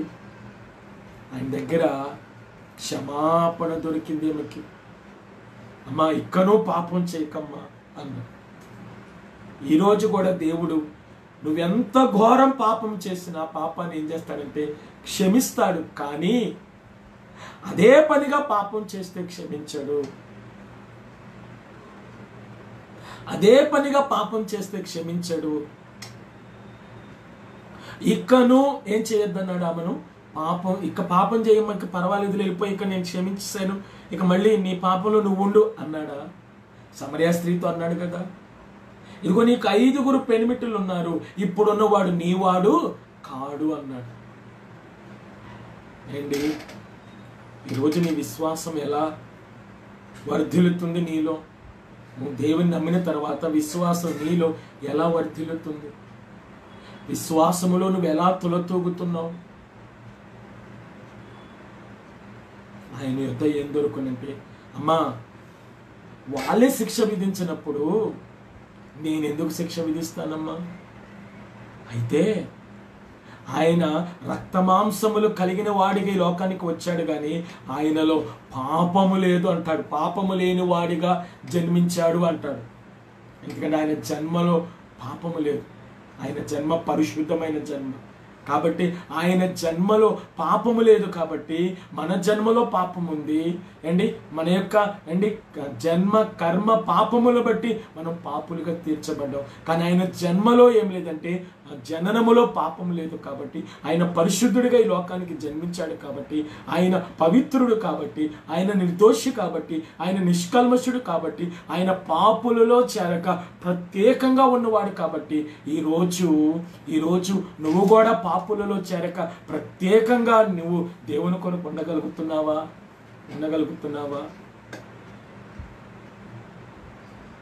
హల్లెలూయా. వారు ఆ మాట విని అని వాక్యం ఉంది అక్కడ. ఏ మాట? మీలో పాపం లేనివాడు మొదట ఆమె మీద రాయి వేయండి. మరి ఆయన యొద్ద ఆయన మాటలలో ఏముందండి? క్షమాపణ ఉన్నది. కాబట్టే లోకం ఆయన వెంట ఏమైంది? వెళ్ళాను. మూడవదిగా మనం చూస్తే ఆయన మాటలలో ఆశ్చర్యము గలదు. ఆయన మాటలలో ఆశ్చర్యము గలదంట. లూకాసు వార్త 4వ అధ్యాయం 22వ వచనాన్ని చదువుదాం. లూకా రాసినటువంటి శుభవార్త 4వ అధ్యాయము 22వ వచనాన్ని చదువుదాం.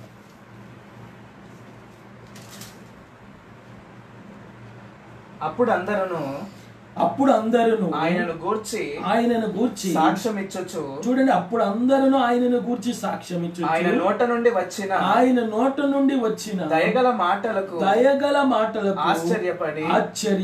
చాలండి. ఏ మాటలకండి? దయగల మాటలకు. ఎక్కడి నుంచి వచ్చినాయి? ఆయన నోట నుంచి వచ్చిన దయగల మాట. చూడండి, ఎక్కడి నుంచి వచ్చినాయి?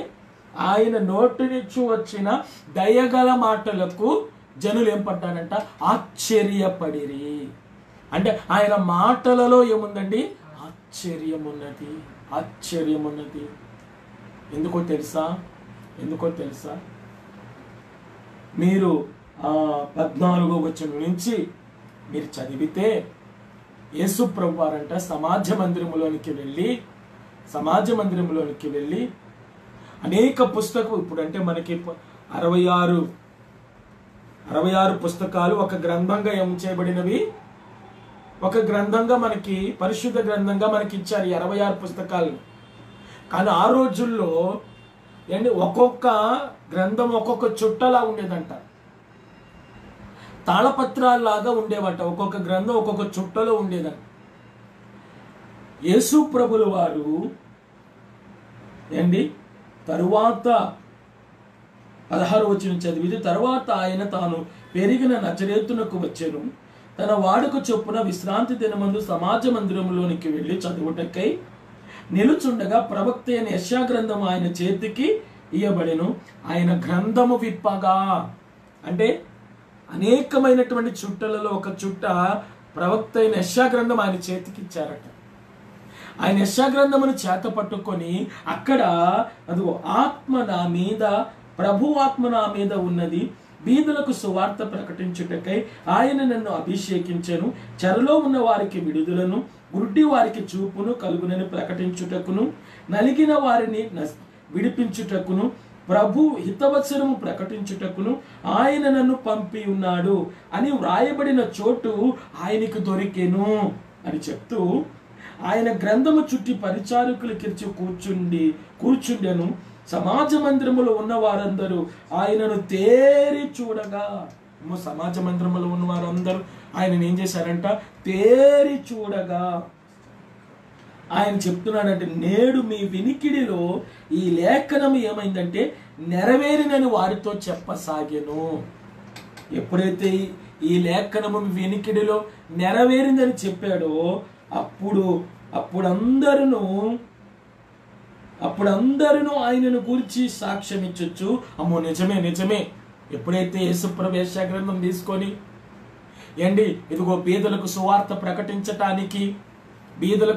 ప్రకటించటానికి అలాగే నలిగిన వారిని విడిపించటానికి, ప్రభు యొక్క హితవత్సరము ప్రకటించుటకు ప్రభు నన్ను పంపి ఉన్నాడు అని చెప్పి అది పరిచారకులకి ఇచ్చి కూర్చున్నాడంట. కూర్చున్న వెంటనే ఆయన వారితో మాట్లాడుతున్నాడు. ఇదిగో నేడు మీ వినికిడిలో ఈ వాక్యం ఏమైందంటే నెరవేరింది అని వారితో చెప్పాడు. అప్పుడు వారందరూ కూడా ఆయన కూర్చి ఏం చెప్తున్నారంటే సాక్ష్యం ఇస్తున్నారంట. నిజమేనయ్యా, నిజమే. యేసు ప్రభు జన్మించక పూర్వం 700 సంవత్సరాల క్రితం యెషయా అనేటువంటి భక్తుడు యెషయా గ్రంథములో సిమియోన్ అనేటువంటి ఒక గ్రంథకర్త దీన్ని రాసుకొచ్చాడు. ఇదిగో కన్యక గర్భవతి కుమారుని కంటుంది, అతనికి ఇమ్మానుయేలని ఏం చేస్తారంటే పేరు పెడతారు అని చెప్తూ ఇదిగో తానే మీకు ఒక సూచన చూపును, ఆలకించుడి.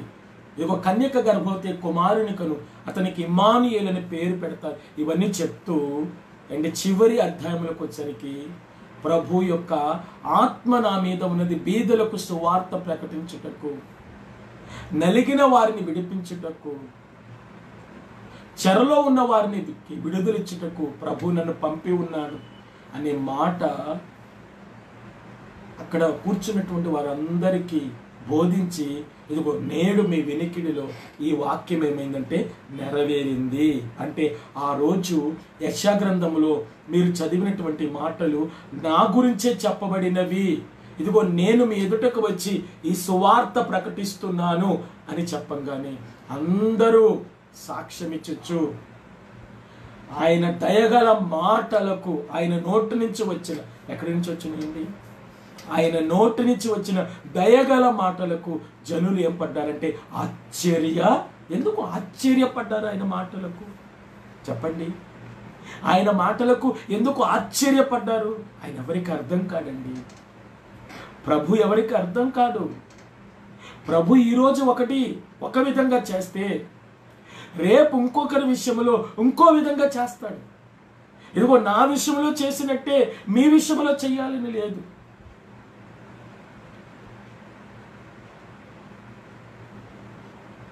త్రోపక్కన కూర్చుని భిక్షం అడుగుతున్నటువంటి ఆ గుడ్డివాని దగ్గరికి ప్రభు వెళ్ళి ఉమ్మేసి బురద చేసి ఇదిగో సిలోయము కోనేటికెళ్ళి కడుక్కో అన్నాడు.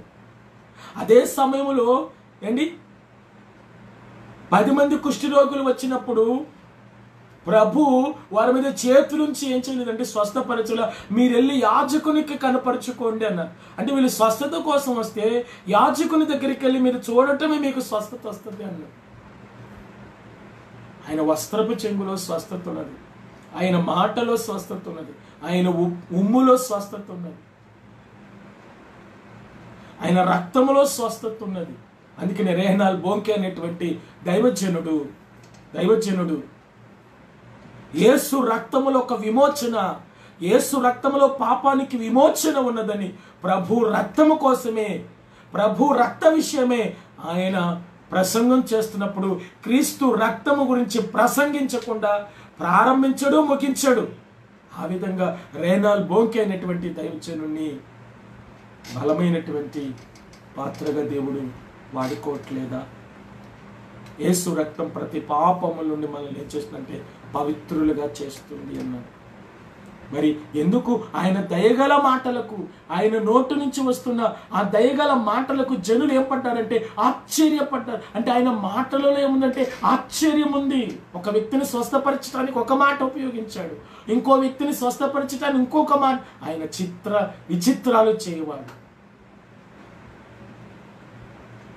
అందుకని ఉద్యోగ కీర్తనలో ఒక పాట ఉంది, ఎంత ఆశ్చర్యకరుడోయన్నా ఎంచలేము మా యేసన్నను, ఎంత పాపి నైనా యేసయ్యా వింతగాను రక్షించే నన్ను. చూసారా, ఆయన ఎంత ఆశ్చర్యకరుడు, ఆయన ఎంత ఆశ్చర్యకరుడండి. ఈరోజు 2020 సంవత్సరాలు అయినప్పటికీ ఈ 2020 సంవత్సరాల్లో ఎన్నో లక్షల కోట్ల మిలియన్ల జనాభాని ఆయన కొన్ని మాటల ద్వారా, ఆయన ఆశ్చర్యమైనటువంటి మాటల ద్వారా అనేక మందిని ఆకర్షించుకొని ఈరోజు కూడా ఆయన మహాగణుడుగా, ఆయన మహోన్నతుడుగా, ఆయన పరమ పితగా, ఆయన పరమ తండ్రిగా కొలవబడుతున్నాడు. అంటే కారణం ఏంటో తెలుసా? ఆయన ఇప్పటికీ జీవించుచున్నాడు.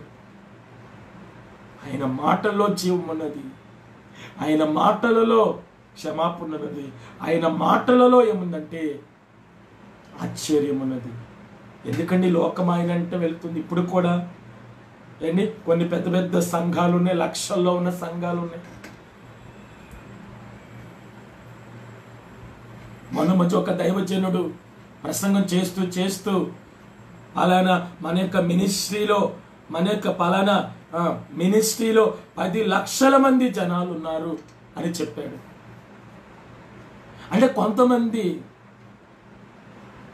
పాల్ యాంగిచో గారు, సౌత్ కొరియాలో ఉన్నటువంటి సంఘములో పాల్ యాంగిచో గారు సంఘములో కొన్ని లక్షల మంది ఎవరుగా ఉన్నారంటే విశ్వాసులుగా ఉన్నారు. అన్ని లక్షల మందిని మీరు అడిగితే వారు ప్రతి ఒక్క ఏదో ప్రభు మాటను బట్టి ఆయన మాటలలో ఉన్న ఆశ్చర్యాన్ని బట్టి చాలా మంది రక్షించబడ్డారు. ఈరోజు కూడా ఆ సిలువ ప్రేమ ప్రవాహం నిన్ను తాకుతూ నీలో ఉన్న పాప మాలిన్యాన్ని కడిగివేసి నిన్ను ఆ పరమ రాజ్యానికి వారసునిగా చేయటానికి ప్రభు ఈరోజు కూడా నీతో మాట్లాడుతున్నాడు. ప్రేమతో ఆయన దగ్గరకు రమ్మని పిలుచుచున్నాడు. ఆయన ప్రేమామయుడుగా, ప్రేమాపూర్ణుడుగా, ఆయన పరిశుద్ధుడుగా, ఆయన పాపము లేనివాడిగా ఉన్నాడు. కాబట్టి ఈ రోజుకి క్రైస్తవత్వం అంతరించిపోకుండా సజీవంగా నేటికి సంఘము ముందుకు సాగటానికి కారణమేంటో ఈ లోకములో ఉన్నటువంటి భక్తుల వలన కాదు, నా తండ్రి అయిన పరమ తండ్రి అయినటువంటి యేసుక్రీస్తు ద్వారానే ఇప్పుడు కూడా సంఘము సజీవంగా సాక్ష్యమిస్తూ ముందుకు సాగుచున్నది. ఈరోజు లోకములో అనేక మంది ప్రభువుని వెంబడించడానికి ఉన్న కారణం, ఈరోజు కూడా ఒకరు సాక్ష్యం ఇస్తున్నారు, అయ్యా మీ ప్రభువే మాకు గొప్ప కార్యం చేశాడయ్యా. ఈరోజు ఉదయం కూడా ఒకళ్ళు సాక్ష్యం ఇస్తున్నారు, అయ్యా మీ ప్రభువే మాకు గొప్ప కార్యం చేశాడయ్యా. కారణం ఏంటో తెలుసా? ఆయన మాటలలో ఏముందంటే ఆశ్చర్యం ఉంది. ఎందుకు లోకం ఆయన వెంట వెళ్ళిందంటే, లోకం ఆయన వెంట వెళ్ళెను. ఎందుకు అంటే, ఒకటి ఆయన మాటలలో ఏముందండి? నిత్య జీవం ఉన్నది. రెండవది ఆయన మాటలలో ఏమున్నది? క్షమాపణ ఉన్నది. మూడవది ఆయన మాటలలో ఏమున్నది? ఆశ్చర్యం ఉన్నది. దేవుడి కొద్ది మాటలు దీవించును గాక. రేపటి నుంచి మనకి అప్పు సమస్యలతో బాధపడుతున్న వారి కొరకు ఏం చేయబడుతుందంటే ప్రార్థన చేయబడుతున్నది. ఇంకా ఇది 28వ రోజు కాబట్టి ఇంకా 12 రోజులు మనకి ఉన్నాయి. మరి తెల్లవారితే మనం 1వ తారీఖులోకి వెళ్తున్నాం. మరి రేపు శనివారం నుంచి వచ్చే శుక్రవారం వరకు ఎవరైతే అప్పు సమస్యలతో బాధపడుతున్నారో వారు ప్రత్యేకంగా ప్రార్థన చేసుకోండి. నీకు 10,000 అప్పున్నా 10 లక్షల అప్పున్నా 1,000 రూపాయల అప్పున్నా 1,00,00,000 రూపాయల అప్పున్నా నా దేవుడు తీర్చగల సమర్థుడు. నా దేవుడు నీకు ఆలోచన ఇచ్చి నీకు కొన్ని మార్గములను తెరవగలిగినటువంటి సమర్థుడే నా నజరేయుడైన నేను సేవిస్తున్న యేసుక్రీస్తు. కాబట్టి ఈ వారంలో ఎవరైతే ఉపవాసం ఉన్నారో వచ్చే వారం కూడా వాళ్ళే ఉపవాసం ఉండండి. ఇంకా రేపటి నుంచి మనకు 5వ వారం ప్రారంభమవుతుంది. మొదటి వారం అంతా ఆర్థికంగా ప్రతి ఒక్క కుటుంబం అభివృద్ధి చెందాలని ప్రార్థన చేసాం. 2వ వారం అంతా అనారోగ్యంతో ఉన్న వారి కోసం ప్రార్థన చేసాం. 3వ వారం అంతా బిడ్డలు లేని వారి కొరకు మనం ప్రార్థన చేసాం. 4వ వారం అంటే ఈ రోజుతో వివాహం కాని వారి కొరకు చేసాం. అలాగనే 5వ వారం అప్పులతో బాధపడుతున్న వారి కొరకు మనం చేస్తున్నాం. కాబట్టి మన 2 సంఘాల్లో చాలామంది వివాహం కాని వారు ఉన్నారు. వారి కొరకు కూడా ఈ వారమంతా ఉదయం సాయంకాలం ప్రార్థన చేయటం జరిగింది. కాబట్టి జ్ఞాపకం చేసుకోండి. వాళ్ళ పేర్లని చెప్పటానికి ఇప్పుడు సమయం లేదు.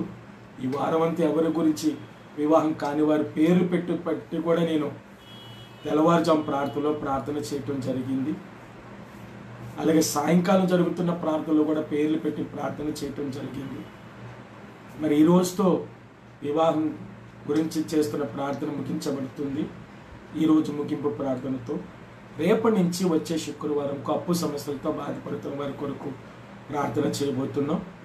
మరి ఇంకా మనకి తర్వాత వచ్చే శుక్రవారంతో 5 వారాలు అయిపోతుంది. తర్వాత 5 రోజులు మాత్రమే ఉంటుంది. 5 రోజులు మా చివరి రోజు యానివర్సరీ ఆరాధన తీస్తే 4 రోజులే ఉంటుంది. మరి 4 రోజులు ఉదయం సాయంకాలం మనం 12వ తారీఖు యానివర్సరీ ఆరాధన ఘనంగా జరగాలని ప్రార్థన చేయబోతున్నాం. అలాగనే రేపు ఆదివారం మనకి లైవ్ ప్రోగ్రాం ఉండదు. 4 ఆరాధనలు రేపు ఆదివారం తెల్లవారుజాము 4:30 నుంచి 6 గంటల వరకు ఒక మొదటి ఆరాధన, 6 నుంచి 7:30 వరకు రెండో ఆరాధన, 8 నుంచి 9:30 వరకు మూడో ఆరాధన జరుగుతుంది. ఒక్కొక్క ఆరాధన 1.5 గంట. మనకి బల్ల పరిచర్య కూడా ఉన్నది, జ్ఞాపకం చేసుకోండి. 10 గంటల నుంచి 11:30 వరకు మొదటి సంఘంలో 4వ ఆరాధనగా జరుగుతుంది, జ్ఞాపకం చేసుకోండి. మరి బల్లలో ఈరోజు రేపు ఎల్లుండ 3 రోజులు సిద్ధపాటు కూడికలు మనకి. ఎవరైతే బల్ల నిమిత్తం సిద్ధపడుతున్నారో వారందరూ కూడా మీ మొదటి ఏరియా వాళ్ళకి 4:30 నుంచి 6 గంటల వరకు, రెండో ఏరియా వాళ్ళకి 6 నుంచి 7:30 వరకు, మూడో ఏరియాల వాళ్ళకి 8 నుంచి 9:30 వరకు ఒక అరగంట అటు ఇటు గ్యాప్లో మనకి 3 ఆరాధనలు మనకి రెండవ సంఘంలో జరుగుతాయి. మొదటి సంఘంలో మనకు మొదటి 4వ ఆరాధన ఒక్క ఆరాధన జరుగుతుంది, జ్ఞాపకం చేసుకోండి. ఈ నెలంతా ఈ వాగ్దానం పెట్టి ప్రార్థన చేసుకున్నాం. రేపు ఆదివారం మనం వాగ్దానం కూడా నేర్చుకోబోతున్నాం. కాబట్టి ఘనంగా జరగాలని సిద్ధపాటుతో ఉపవాసం ఉండినా ఉండకపోయినా మీరు ప్రార్థనతో బలలో పాలు పొందమని, సిద్ధపడకుండా బలలో పాలు పొందొద్దండి, వివేచించకుండా బలలో పాలు పొందొద్దండి. విని వివేచించువాడే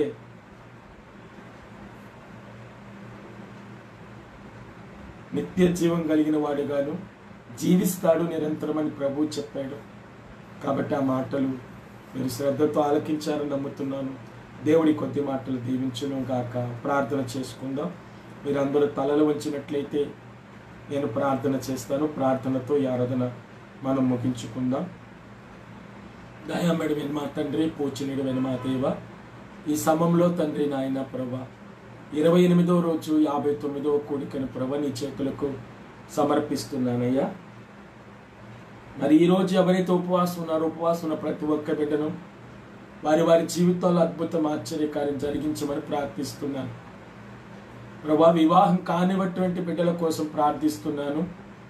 మొదటి సంఘములో ప్రభా శ్రావణిని జ్ఞాపకం చేసుకోండి, మంచి సహకారం నా బిడ్డకు సిద్ధపరచండి. రెండవ ప్రభాతాన్ని మొదటి సంఘములో నాయన బేతాళు సునీలు జ్ఞాపకం చేసుకోండి, వివాహ విషయంలో మంచి సహకారాన్ని ఆ బిడ్డకు మీరు సిద్ధపరచండి ప్రభా తండ్రి నాయన. అలాగనే తండ్రి నాయన ప్రభా తండ్రి రెండవ సంఘములో ఉన్నటువంటి మహేష్ని ప్రభా తండ్రి, యేసుబాబుని ప్రభా, సాయేష్ కుమార్ని ప్రభా, సాయిని ప్రభా తండ్రి, మహేష్ని ప్రభా తండ్రి నాయన, యేసయ్య శృతిని ప్రభా తండ్రి, గౌరీని ప్రభా తండ్రి నాయన, శ్యామును తండ్రి నాయన ప్రభా, నాయన మనోజ్ని తండ్రి నాయన ప్రభా తండ్రి, పెప్సీని ప్రభా తండ్రి నాయన ప్రభా, జోషిని ప్రభా మీరు జ్ఞాపకం చేసుకోండి తండ్రి. అలాగనే ప్రభా ఇంకెవరైతే ప్రభా నాయన ప్రభా నాయన వివాహం నాయన వారి తల్లిదండ్రులుగా చెయ్యాలని అనుకున్నప్పటికీ బిడ్డలు నాయన ఇష్టం లేకుండా ఉన్నారో వారితో కూడా మీరు మాట్లాడండి. మంచి నాయన వివాహ సంబంధాలని బిడ్డలకి మీరు కుదర్చండి. మరి డబ్బులున్న సంబంధాలు నాయన మంచివి రాక కొంతమంది బాధపడుతున్నారు ప్రభా. అలాగే కొంతమంది డబ్బు లేక ప్రభా తండ్రి నాయన వివాహ సంబంధాలు వచ్చినా ఆయన ప్రభా తండ్రి లేక నాయన బాధపడుతున్నారు ప్రభా. అలాగే మౌనికాన్ని కూడా జ్ఞాపకం చేసుకోండి ప్రభా. నాయన ప్రభా వివాహ విషయంలో తండ్రి నాయన ప్రతి ఒక్క బిడ్డకు నాయన మీరే తగిన ద్వారాలు మీరు తెరవండి ప్రభా. యవన బిడ్డకి ప్రభా తండ్రి నాయన యవనస్తురాలు ఎక్కడ సిద్ధపరిచారో, సాటి సాకని ఎక్కడ సిద్ధపరిచారో వారిని నడిపించండి ప్రభా. యవనరాండ్రైనటువంటి బిడ్డలకు యవనస్తులైన బిడ్డలు ఎక్కడ సిద్ధపరిచారో సాటి సాకని మీరు నడిపించండి ప్రభా. గత సంవత్సరం ఎలాగైతే కొంతమందికి మా ప్రార్థన మీరు ఆలకించి వివాహం మీరు కుదిర్చారు ప్రభా, అలాగే దైవ సేవకులలో ప్రభా అగాపే మినిస్ట్రీలో కూడా కొంతమంది సేవకులకి నాయన వివాహం కావలసి ఉన్నది ప్రభా. వారిని కూడా మీరు జ్ఞాపకం చేసుకోండి ప్రభా నాయన. యవనస్తులైనటువంటి నాయన మినిస్ట్రీలో ఉన్న యవనస్తులైనటువంటి సేవకులను కూడా మీరు జ్ఞాపకం చేసుకోండి. వారికి కూడా మంచి వివాహ సంబంధాలు మీరు కుదర్చమని ప్రార్థిస్తున్నాను తండ్రి. సహాయం చేయండి ప్రభా తండ్రి. నీ కాపుదల తోడుగా ఉంచండి ప్రభా నాయన. ఈరోజు ఉదయం కూడా తండ్రి నాయన ప్రభా ప్రార్థన సహాయం వివాహ విషయంలో కోరినటువంటి వారు ఉన్నారు, వారిని జ్ఞాపకం చేసుకోండి. మంచి వివాహ సంబంధాలు మీరు తోడుకురండి ప్రభా. 28వ రోజు ఉపవాస ప్రార్థన కూడా ఘనంగా జయకరంగా మీరు జరిగించినందుకు నీకు లెక్కలేని స్తుతులు స్తోత్రాలు తెలియజేస్తున్నాను తండ్రి. ఈరోజు రేపు ఎల్లుండ ప్రభు 3 రోజులు సిద్ధపాటు కొడుకులు మమ్మల్ని నేను మీరు సిద్ధపరుస్తున్నందుకు స్తుతులు చెల్లిస్తున్నాను. మమ్మల్ని మేము సిద్ధపాటుతోనైనా సిద్ధపరచుకుంటున్నందుకు స్తుతులు చెల్లిస్తున్నాం. సిద్ధపడిన వారిని నాయన సిద్ధపరుస్తానని చెప్పారు ప్రభా. కాబట్టి నేను మమ్మల్ని మీ చేతులకు సమర్పిస్తుండగా మమ్మల్ని మేము సిద్ధపరచుకుంటుండగా ప్రభా నాయన నీ సిద్ధపాటులో మమ్మల్ని మీరు ఉంచి ప్రభా నీ రాజ్య వ్యాప్తి కొరకు నీ రాకడలు ఎత్తబడిన సంఘముగా మహిమ మేఘముని ఎక్కుటకు ప్రభు నాయన మేము కూడా బుద్ధిగల కన్యకల వలె సిద్ధపడుటకు తగిన కృప కాపుదల మాకు తోడుగా ఉంచి మహిమ పొందమని యేసయ్య దివ్య నామమున నడుచున్నాం తండ్రి. ఆమేన్. యేసు రక్తమే ప్రభు యేసు రక్తమే శిలువ రక్తమే అపవాది క్రియ అంత నాశనం యేసు రక్తమే సంపూర్ణ విజయం కలుగును గాక. ఆమేన్. రెండు చేతులు ఎత్తి స్తుతులు అర్పిద్దాం. హల్లెలూయా హల్లెలూయా హల్లెలూయా హల్లెలూయా హల్లెలూయా హల్లెలూయా. ప్రభు పేరట మీ అందరికీ ప్రత్యేకమైన వందన వచనాన్ని తెలియజేస్తున్నాను. దేవుడు మిమ్మల్ని దీవించును గాక. షలోమ్.